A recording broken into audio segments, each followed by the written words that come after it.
There's nothing more satisfying than a good old coin roll hunt and album fill.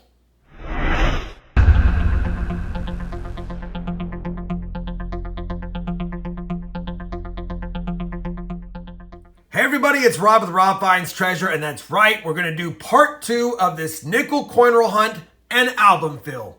Now, if you missed part 1, I'll put a link to it above here and down below, but be sure to check it out so you can see the progress we made on this Dansco Jefferson Nickel album. Now, in box 1, I was a little disappointed because from 1959 and earlier, we had one of my worst boxes as far as older Jeffersons. But it worked out because we were able to fill quite a few slots in this Jefferson Nickel album. Now, just as an update, I'll go ahead and open it for you and show you what I was talking about. So we were able to complete the 90s and the 80s and the 70s. All the nickels from all the years minted, other than proofs, because this album doesn't store proofs. We did not find a 69S regular strike, and we're missing quite a few from the early 60s and the 50s like I spoke of, and of course the 40s. Now, I do like doing Jefferson Nickel hunts because you can definitely complete an album from just coin roll hunting. I have done so. And as a matter of fact, if I were to pull out all my Jefferson Nickels that I've ever found, that I have kept from the 50s and 40s and 30s, I bet you I could fill 2 or 3 of these albums at least. But that's not what this series is about. It's about starting fresh with boxes and seeing if we can fill it first and foremost with the 3 boxes I picked up at once. And if we need to do more, maybe we will. Either way, like I said, I'm really excited about trying to get some of the 50s, 40s, and 30s nickels that we need for this book, as well as a few spots that we have available to fill up as well. Now, for sake of time, I will not be trying to upgrade some of these coins, but if I find a super nice 80s, 70s, 60s nickel in the box, I will set it aside and see if it upgrades, because if it does, I will replace it. I think we've talked long enough. Let me get this Dansco album put to the side and we'll start the hunt, but I'll do a live opening next. All right, let's go ahead and open this box. Now, I do know it's circulated nickels because it's the kind with the holes in the bottom. All 3 of them are actually that are part of this series. So we know we have 3 boxes to hunt. Well, 2 left now. But let's go ahead and crack open the top and see if we can find anything as an ender. I will make mention that this bank has typically been good to me lately for silver war nickels, and we got silver skunked in the last box. Hopefully, we got some silvers in this box. I do see a couple of 2020 or at least newer design, really shiny ones, and I don't see any awesome enders. But doesn't matter. We need some 50s and 40s nickels in this box, and that's what we're going for. So how I'm going to do this is I'm going to hunt as normal and bring you along the way for any finds in the 50s, 40s, and 30s. And then after a set amount of rolls, I don't know if it's going to be 10 or 20 or whatever, maybe halfway point of the box, we will do an album fill and see if we can update some of the years. Let me push this back and let's begin the hunt. Roll 1, and right off the bat, we're going to score a 1941 nickel. And this one is in Philadelphia, and I don't remember if we found one of those yet, but we'll take all the 40s and 50s we can get. Roll 4, another 40s nickel, and this one is a 1940 Philadelphia. We'll take it. Roll 6, and we have found a 1956, not in that bad a shape, out of Denver. And I will point out that I am pulling out some of the 60s and 70s if they're pretty nice, just to see if they'll upgrade in the book at all.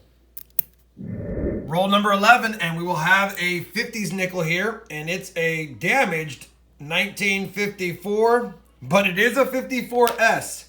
So we'll check it for the S over D, which it is not, but I don't think we had a 54S. Unfortunately, it's not in the best shape, but it is a find nonetheless.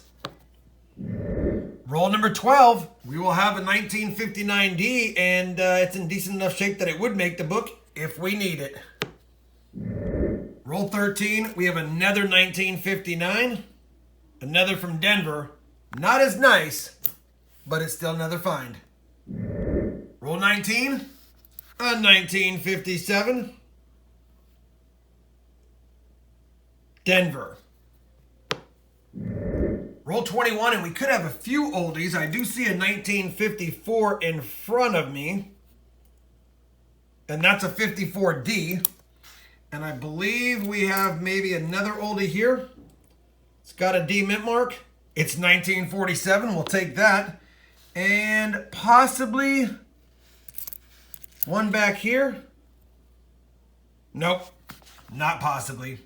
Let's keep looking. Roll 22, and we've got another 1957. Denver. Roll 24, and we've got a 40s nickel, and it is a 1941. I think that's a Denver. Hard to tell. No, it's a 41S. We'll take it. Roll 25 is going to finish the end coin. I missed it. Is a 1940. You can see it has the ring of death from being an ender. It is a 40. Man, that's tough to see. A 40S. All right, we'll take the 40S. And now that we're halfway done with the box, let me not update the 40s and 50s yet, but let me see if I can add any of the 60s or 70s to the album to see if it upgrades. Really quickly, I will be updating the 70D, the 71P, the 77D, and the 79D.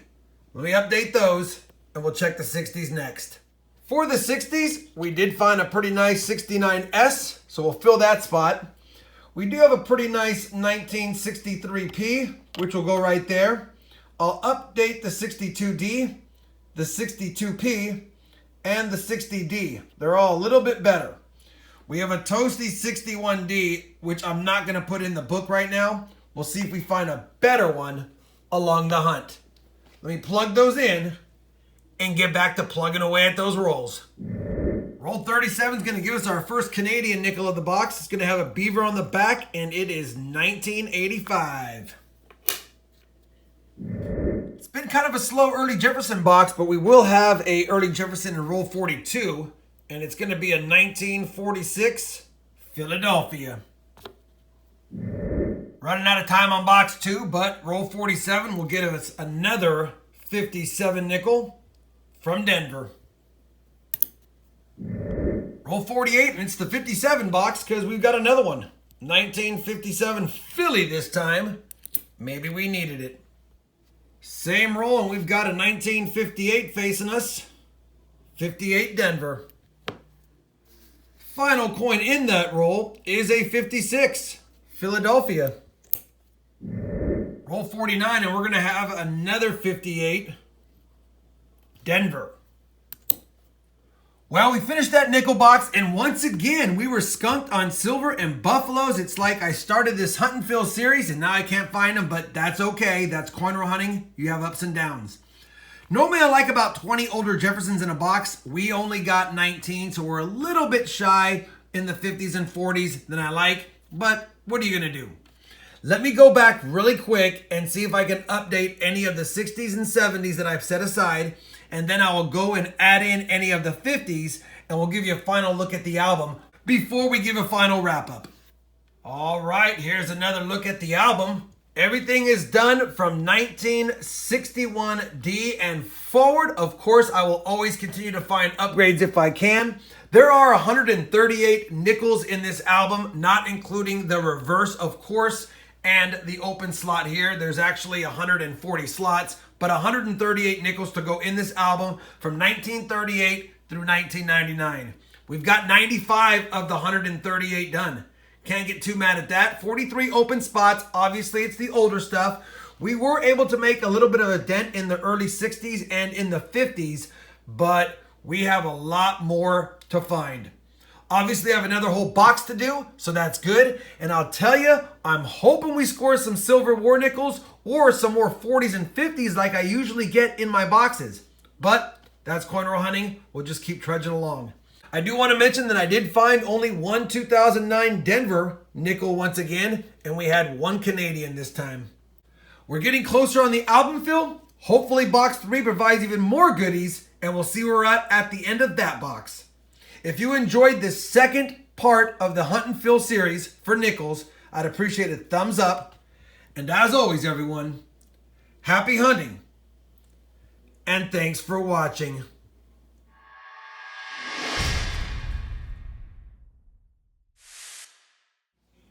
I'm sure this final slot is driving many of you crazy like it is me. So for funsy, we're going to put a pretty nice 2005 Bison Nickel in here, just so we can fill that last slot up and make the book a little more eye-appealing, if you will.